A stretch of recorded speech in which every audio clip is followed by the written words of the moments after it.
Hey, Daffy, when you in Dubai this past week, because it seems like all Nigerians were in Dubai. Well, man, not talk what did in my mind. Wait, Talk what did in my mind. wait, what they talk about am, this talk Dubai. am. I've been in Dubai now with my guy Breaking Face and Davido. Davido know my guy, and guy, not Breaking Face guy. So. Which person? Yeah. Dubai, the video my guy. No, not Breaking Face now guy. your No guy, say guy. no, my guy, no. What say did no. Davido do you, yeah? What did Wetin Davido Davido do do you? you? 1 year, just one thing. What did Davido He do? didn't do me anything. No. Davido not do me anything. I'm just not a fan of that kind of music. I'm not a fan of that kind of personality. Okay. I always ask a lot of people, take away the video money, you go like him. True, No though. be lie. So if you will not like him without his money, then Davido Why? is not a likable person. Oh, welcome to the Sports Lounge.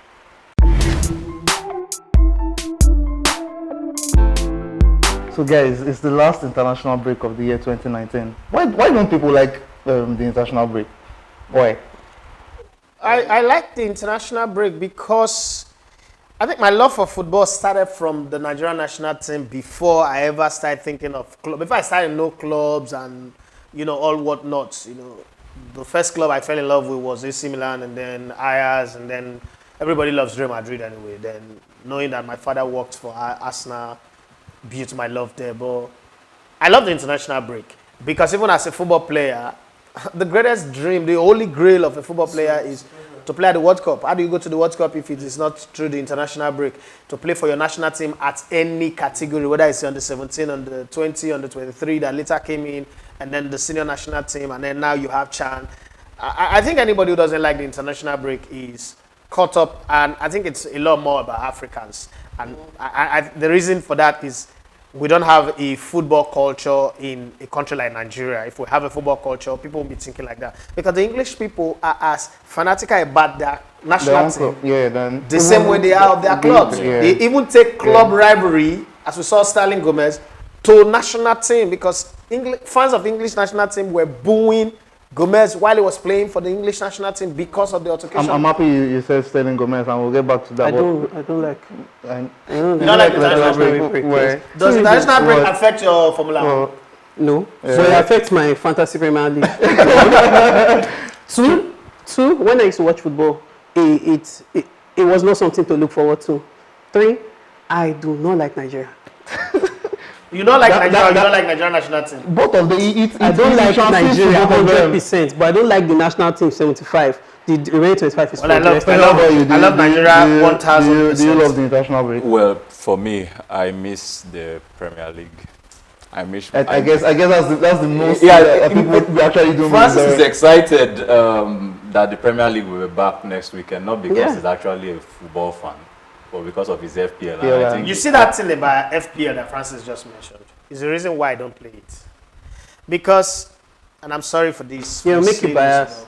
this, you know. One, FPL make people biased. I'm Yeah. a core football analyst.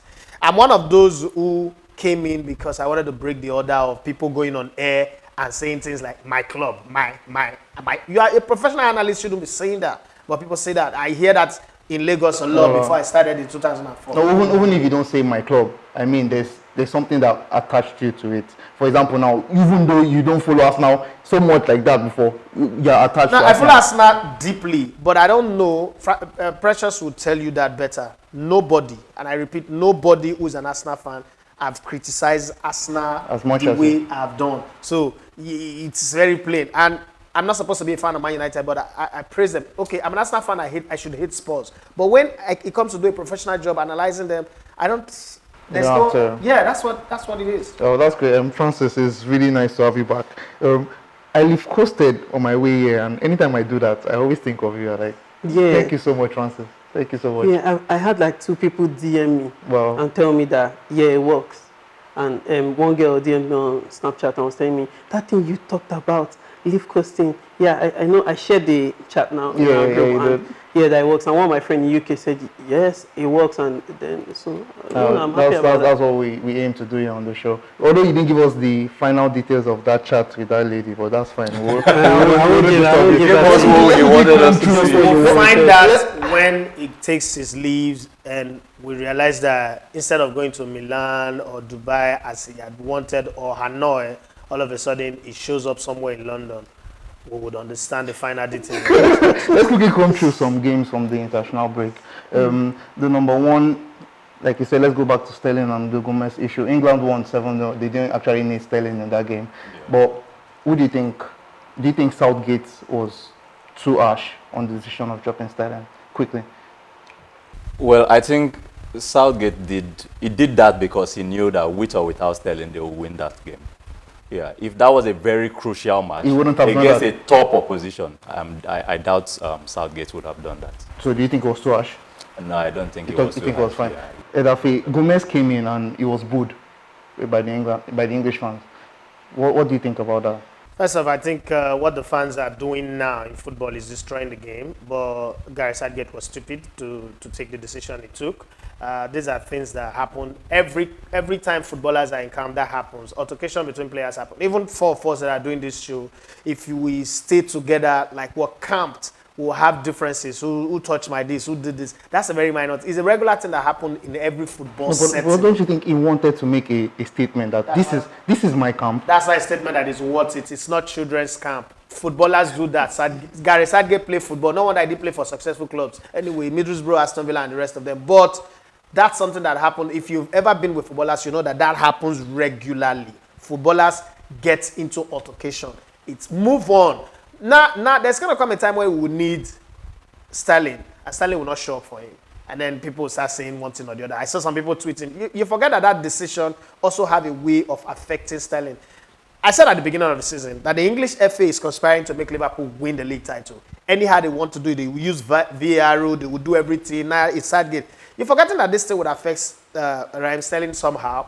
And some people already started tweeting that when it was racism, he wanted everybody to rally around him. Now, because of his club beef, he went to the national team and he wanted to unseat the national team. What if that had led them not to qualify? Oh, I'm selling this, I'm selling that. He's acting all entitled. They are not treating him the same way they are treating Kaepernick, calling Kaepernick. You know, some of these decisions, you should think the long-term effect of it. And I think Gareth Southgate was very, very childish, schoolboy coaching, and stupid. Let's move on from England. Let's go to Portugal. Cristiano Ronaldo is a goal-scoring machine. 2 more goals and he's going to hit 100 for Portugal. Ali Day for Iran is still the top guy, 109. In terms of breaking records, will Ronaldo reach it? Do you think Ronaldo will reach it? Ronaldo still will play for the Portuguese national team for the next 2 or 3 seasons, 2 or 3 years. And to score 9 goals from now, or say 11 goals from now, is not out of Ronaldo's reach. It's not. Ronaldo It makes isn't. 2 hat-trick here and a few penalties here and there. And the way Portugal play, Portugal cannot go 10 games without having like 3 penalties. So that's a guaranteed one for Ronaldo. Ronaldo does not pick red card with the national team. Ronaldo can play through the injury barrier when he's playing for the national team. Ronaldo is one of those people who love football. It's like LeBron James. He loves football until he's hanging on a limb, until he can't move again. He will not play for the national team. But Ronaldo will play. Ronaldo is a guy who will be out of the game and will be crying.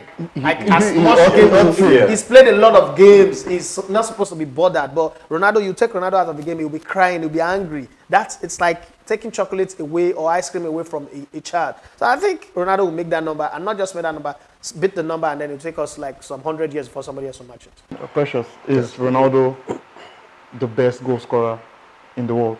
The best Not international. of all time. Let's put The it best international international. of all time, because the record of goal per game is even better than Ali Dia. Yeah. No, before he answers that question, I want to ask just one question. Okay. Was Ali Day ever the all-time best goal scorer? Was Ali Dia ever the all-time best goal scorer? Yeah. For him to reach He have that a level, record. He have a record. for him to reach that level, for him to reach that level, I mean, No, was there ever that discussion? The reason why I'm asking is, I get sick and tired of these people talking about all time. Generations are different. So you're the best in your generation. Pele said he scored 1,000 goals, even though we don't have records of it. the truth is, whether you like it or not, this thing, it will always come up in discussion. It Well- always will.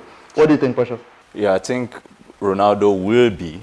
And previously, I didn't know so much about Ali Day. So Ronaldo has made me know something about Ali Day. So I think much more importantly, beyond the fact that Ronaldo is obviously going to break that record, going to surpass that record, the fact that it is Ronaldo there sitting as the all-time record holder in terms of international goals will give some level of recognition to that landmark. So let's take a break from football, but still building on record. Francis, Hamilton is already an icon in Formula One. Yeah. Is he going to break Schumacher's record? Okay, so real quick, at the beginning of the season, I speculated this thing. I think that was like 15 weeks ago or so. I speculated that Lewis Hamilton was going to break Schumacher's record. A fan who saw this started banting at me and, Like that route from Ghana, that route one not that one. That one, you didn't allow me respond to it, but not that one. This one was a friend who follows the show, and he said that it's not possible. He was arguing with me but then it only takes a good eye, someone who knows the game, to be able to look at the figures and speculate the end or predict. So I hope he's going to watch this now. Yes, he is. And I hope he's going to feel bad because in the last week, Nico Rosenberg actually said the same thing that I said earlier on, meaning that in 1 year, Lewis Hamilton is going to break almost 90% of his records, of which right now he has already broken the number of points amassed throughout your season. Schumacher has 1,566. Lewis Hamilton has 3,399, 1 point away. I mean, this weekend in Brazil, he just has to take 1 point. That's finished 10th, and he's in 3,400. So big, it's unimaginable, and he's not even up to the end of the season. I mean, he's also more in pole positions. He has, a lot more pole positions than Schumacher. He's only lagging to Schumacher in just one championship, of which we know Mercedes right now is the dominant engine, and next year I still support that Mercedes will give us the championship again, and that will be Lewis Hamilton, pending what Valtteri Bottas has said. He has found the Hamilton killer. Then I wonder what all these other drivers just do in preparing for the year when knowing that Lewis Hamilton is going to win the game. I think they earn their pay, and then they also put their team best of the rest. Yeah, best of the rest. Would you like to be best of the rest? Well, sometimes you have to accept it now. Don't Arsenal fans accept best of the rest. Manchester United is not best of the rest. Okay. Sorry, you were saying Francis. That's a good one. So Lewis Hamilton is just lagging to Schumacher in pole positions. No, not pole position, podiums. By just five. Just five, and races won by just 8. And I'm sure that next year, this year, he's going to take out at least one of it already, or 2. So next year he's going to really beat that, and I think that guy, and Nico Rosberg said that Lewis Hamilton is just beginning to turn up for every press meeting, every brief. This is something. He used to be a stubborn child, but now he's becoming really obedient. Meaning he's getting really better at what he does as he's getting older. Yeah. Becoming a professional now. Yes, yeah. Imagine after all these things he has achieved. So think about it. Well, you've heard from the Pope himself, Francis. Records are meant to be broken. We'll go on a very short break, but when we come back, you'll be telling us about the new rules about engines in 2021. We'll be going to Ayotunde Onabolu, telling us about the best improved players in the NBA. And we're also back to football. There's something going on in Napoli, and we just have to talk about it. See you guys real soon. Hi, my name is Maureen. I'm from Uganda and I watch Elevated TV. Hi, my name is Oscar and I am from San Antonio, USA, and I like to watch Elevated TV. My name is Yesenia. I'm from San Antonio, US. I watch Elevated TV. Welcome back, guys. Before we go to Napoli, what Gematro has been called? His head has been called for sack. Do you think the calls are outrageous with what is done so far for Nigeria? Precious, let's start with Precious to that. I think for a long time, for the first time in a long time, we don't have to press our calculators during qualifying series. Yeah, Nigerians may have some level of expectation when it comes to the tournaments themselves. However, I think the guy has done well. Yeah, he's taken away all those uncertainties, waiting for results from other match venues and last day qualifying drama and all that. So I think he has done well. The calls for the sack, I think, are not necessarily justified at this point in time. Let's look at it from a professional angle. You are a professional, I'm a professional. If you are working for an organization or a team, there are usually metrics. So what is the metrics? By what, where has the guy failed now that will warrant calling for his head? So I think that question should be answered by the NFF or those calling for his head. Edafe, Do you agree with Precious? I feel you should have a little bit of an idea of what is the matrix are. Do you think it's done well? First off, when Jonathan was employed, nobody said, okay, this is your target. We know Olise came in and was heralded as the Pep Guardiola of Africa, and then thereafter he went into that thing that village people followed him. Let's use that word now. Village people followed him. He had his issues, and he was kicked out. He started accusing people that windshield. Some people were trying to windshield and all that. Let's push that aside. Then we went for Polygon that we didn't get because, according to story by Sir Christopher Green, wanted some cut from his salary and all those crap that maybe cannot be substantiated anyway. Then we got Jonathan. When Jonathan came in, we're coming from the back end of not qualifying for 2 Nations Cup back to back.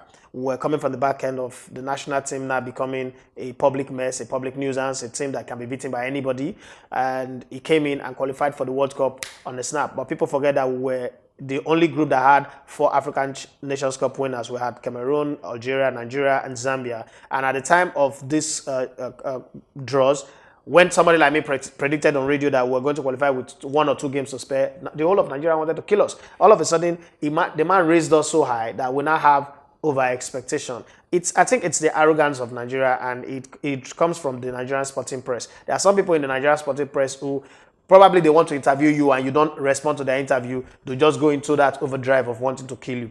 Jonathan is the best thing that's happened to the Super Eagles recently. This is the first time where players are being retired without any fuse, without any quarrel, without any issues at all. Players realize that, the players that are coming from behind are a tad bit better than I am doing right now. And even if I stay, I'm going to be a bench warmer. So they ease themselves out without quarrel. I think it's best. First, Victor Moses left, Odio Igalo left, Mikel Obi left. Other times before now, if all of these players leave the national team, there's going to be crisis, there's going to be fight, as we've seen before, but that's not happened. Now, the man also is being blamed for things that does not concern him. People talk about how the under-20 are playing and they are not playing well, and the coach went there and was working about what is Jonathan's problem with that. They want to blame him for under-23. They want to blame him for Chan Eagles. They want to blame him for not using players from the Nigerian league, a league that is non-existent in the first place, a league that is dead and buried, or probably in the morgue waiting to be buried. And then they also want to blame him for women football. They talk about so many things. They also want to blame him for CAF removing Amaju from his executive committee. So I think the real problem with Nigerian football is with Amaju, Shehu Diko, and maybe Sheye Akinwumi. All of these people running the NFF. Those are the people that they are supposed to face. But because the journalists,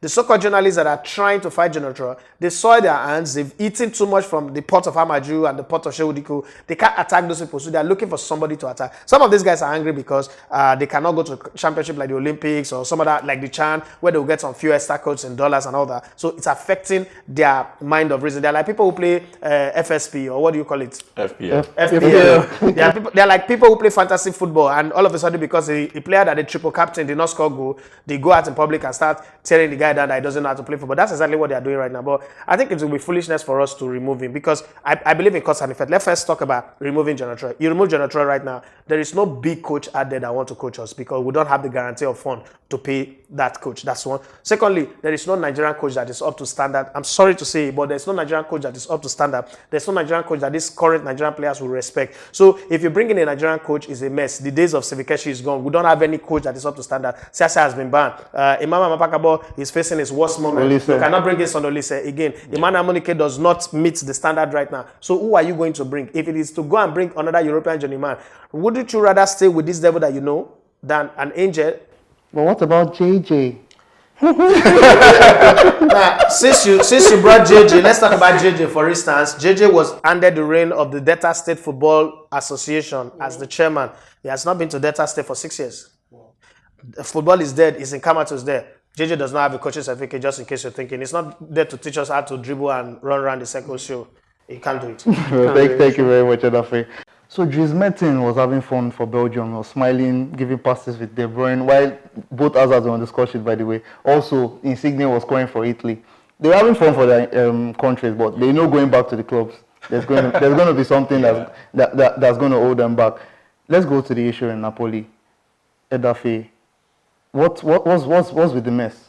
With the civil war going on in that club? I think that's the right word to use, civil war. And if you go around what's happening right now in the world, where in Hong Kong there's protests, where again, almost everywhere in the world there is one protest or the other going on. There is one that is trying to rail. There's In also in Nigeria Abuja. social media. In Abuja, No, there's Nigeria social protests. media is not protest in Nigeria. It's just social media people making noise. Now I think growing up, they say this thing that senior need to make mistake. Anything we senior do, That's junior follow will on. take her like that. They did right, and I think that's what's happening in Napoli. Aurelio De Laurentiis made a mistake of ordering a camping that is not within his right.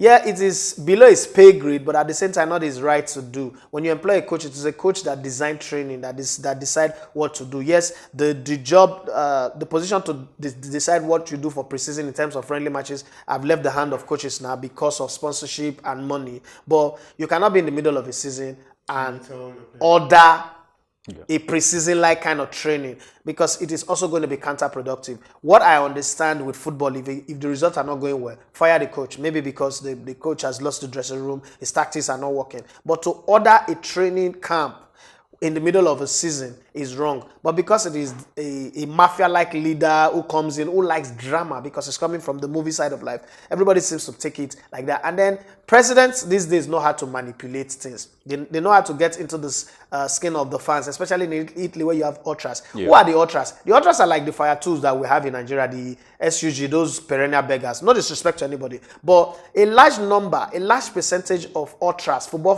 fans who are ultras, are illiterate, inconsiderate, unreasonable. They are dregs of society, miscreants, social miscreants who hide under the umbrella of football fans. They try to wreck Arsenal with their attack against what's it called, Granit Xhaka, and then now they're talking about Aubameyang. So these guys are being paid too much attention. Now they're breaking into the houses of players. They are trying to cause problems. At the end of the day, it is Napoli that will lose. When it gets worse, the players have also shown by going to international break and show that we're good football players. We are playing fine. We Yeah. can play very Yeah. well under a conducive environment. But when you make the environment uncomfortable for us, this club will be relegated. These players will move. No matter how you look at it, these players will move to other places, maybe at cut price. Maybe their salaries will not be good in the next club that they'll go to, but they'll go to play for higher club who will value them and give them conducive environment, and Napoli will go down. And who says they can come up immediately? They're talking about cutting their pay by 50%. It sounds like a Nigerian league kind of thing, you know. But at the end of the day, was that part of their contract that if the result is not going well, you're you gonna so cut there's the a pay. whole lot of complications that will come into this discussion, that at the end of the day, Napoli as a club will lose. Aurelio De Laurentiis as club president will be fired, will lose his job. Maybe he will go somewhere else again, but you don't want to get that tag on your name. Oh, thank you, Edafe. Precious, I think this will be very personal for you. In terms of Morata scored for Spain in a 7-0 win over the past week. Coming this season, he's looking like a different player. He's looking like the Morata that played for Juventus that year. Okay. What do you think has been the change from moving from Chelsea back to Atletico Madrid? Okay. Like you said, it's a personal interest for me, for obvious reason. I love Chelsea Football Club. Morata signed for Chelsea in a £58 million deal from Real Madrid, the initial outlay. And one of the Spanish football experts, names withheld now, said it was going to be a loss for Real Madrid. Describing Morata, he said Morata is a player who can walk the channels, a player who likes to stand on the shoulder of the last defender, a player who is able to hold up play if he's left alone at the front, okay, and a player who thrives on crosses. Let's bring that to Chelsea Football Club.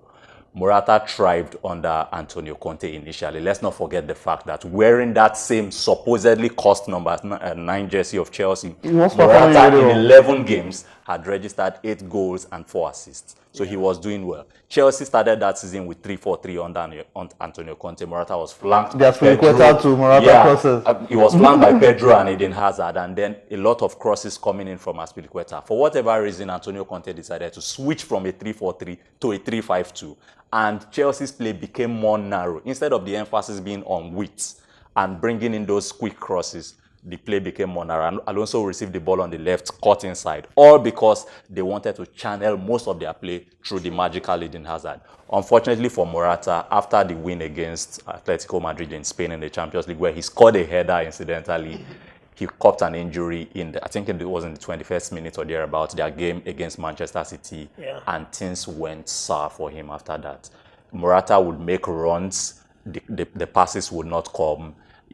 Most of the times he was always offside, and then at some point in time, the teammates lost confidence in him. So I think Morata's case is not like he's always been this guy we are seeing now. Yeah, but he's the kind of player who thrives in a kind of style. A certain style. A certain style. At Atletico Madrid now, they are a team that play very well through the wings. So look at most of his goals. A lot of them come from crosses. He attacks the crosses or through balls. At Chelsea, he wasn't going to get that because the emphasis was on Eden Hazard. Hazard behind him. Yeah.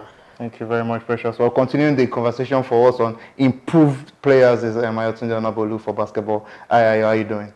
Hello everyone and welcome to the best of basketball with me, Ayo, on the Sports Lounge, only on Elegbete TV. Thanks a lot for tuning in as always. Now, I'm in good company today because right behind me, is my photo wall of fame. Great broadcasters who've made it happen in the NBA, from Stephen A. Smith, Max Kellerman, Shannon Sharp, Skip Bayless, Doris Buck, Ross Gold, Woody Ernie Johnson, and so on and so forth. I just thought we should do the show together today, you know what I'm saying?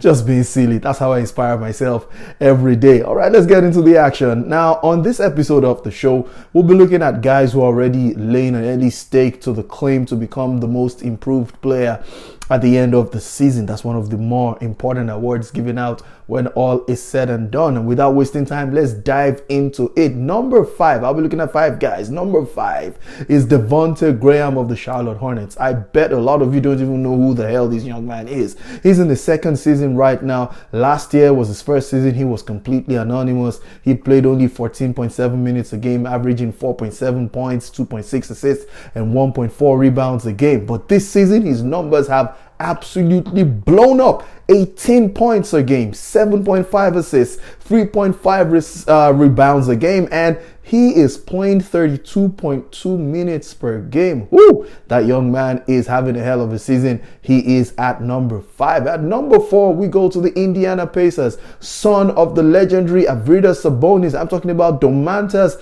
Sabonis, who is in his 4th season in the NBA right now. Last season, he put up decent numbers, 14.1 points, 9.3 rebounds, and 2.9 assists per game. But this season, he has taken it to a whole new level, recording career highs across board. 19.6 points per game, 13.3 rebounds a game, adding 3.8 assists a game. That kid is balling. And I can say a lot of this improvement should be credited to Malcolm Brogdon, former Rookie of the Year, who teamed up with the Indiana Pacers from the Milwaukee Bucks. And of course, Victor Oladipo, the star player, is recovering from injury. And so these guys are blowing up their numbers in his absence. Great job they're doing. Number 3 is one of my favorite players, Brandon Ingram, the number 2 overall pick in the 2016 NBA draft. Of course, he was drafted by the Los Angeles Lakers, played his last season with them last year before being traded to the New Orleans Pelicans in that blockbuster move that landed Anthony Davis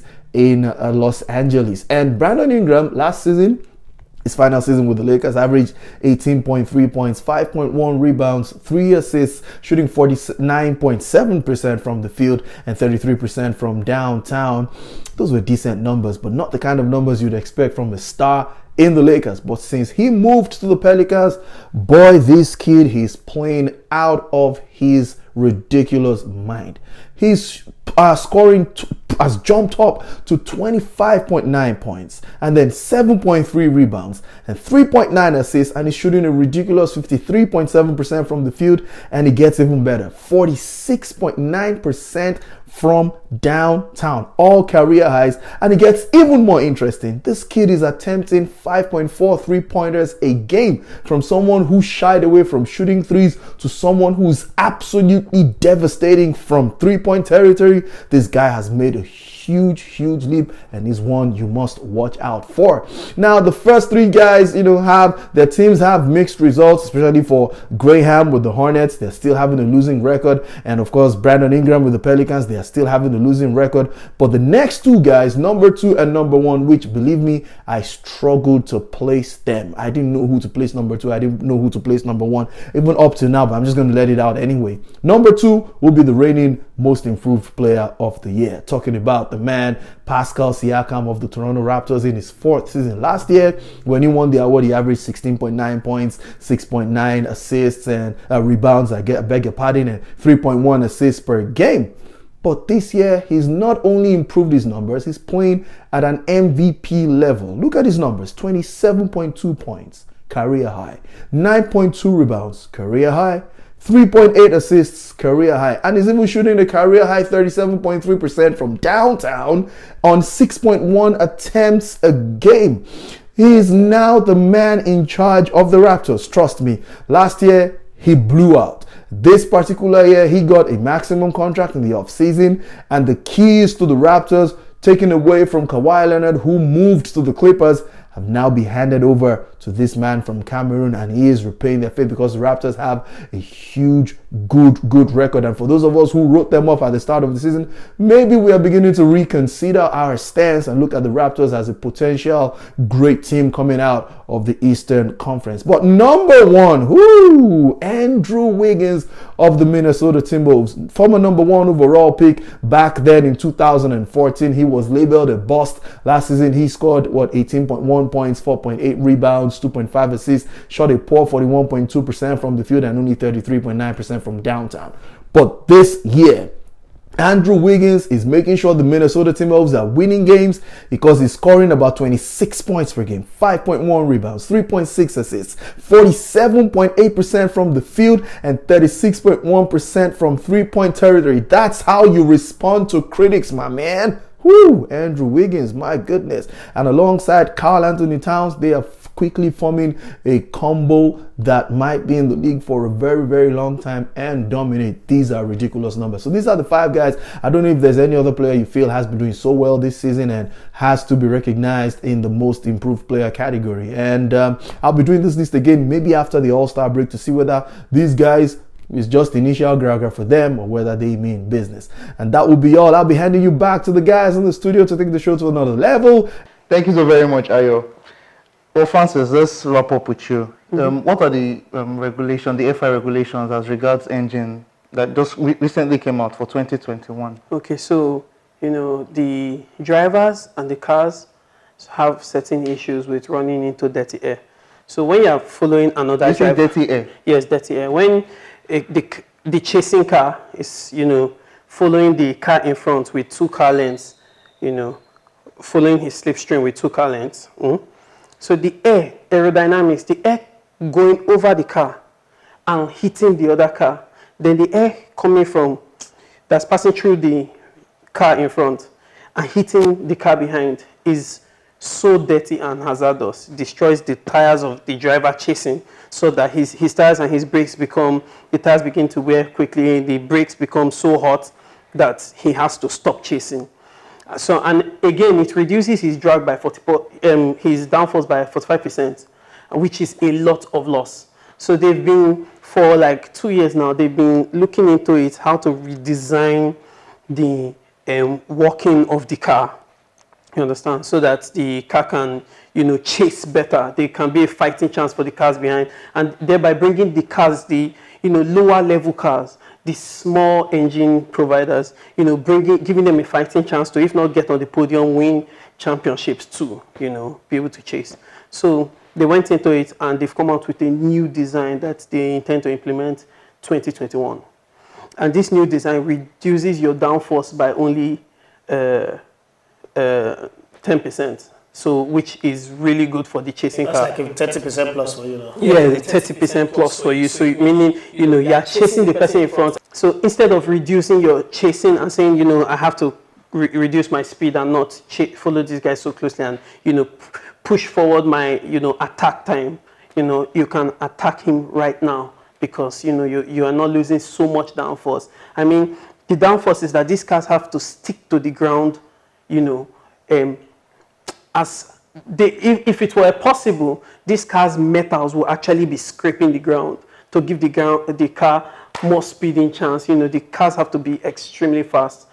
It's said that a Formula 1 car at a certain speed, I think it's 381 kilometers per hour, can drive in a tunnel upside down and stick to it because of the downforce and the weight of the car. Wow. Yeah. So it is. So why don't you have tracks like that? That's I want to see that. That's I'll make them. No, but That's just like an F-16 fighter jet. The funny thing is, I think it's Mercedes has done that advert. So you can Google it. there's an advert where a Formula 1 car, you know, you It see went- the engineers, they it went went- through the, yes, it was speeding and then it went vroom, and all the engineers were screaming. At what rate do you have to be moving to be able to? I think you have to clock move that? at over like 300 kilometers per hour. Wow. It's really crazy to imagine, but it is possible. I think Bamijo is calculating his own ability to drive and just Don't opposing do it it with against your the car. Formula 1. Please, Don't do it with your car. You love you, your This is fans where love I'm going you. to stand up and say, let's go. Please, Bamijo, I beg you in the name of God. Don't do it. Thank you very much. No problem. I wouldn't try.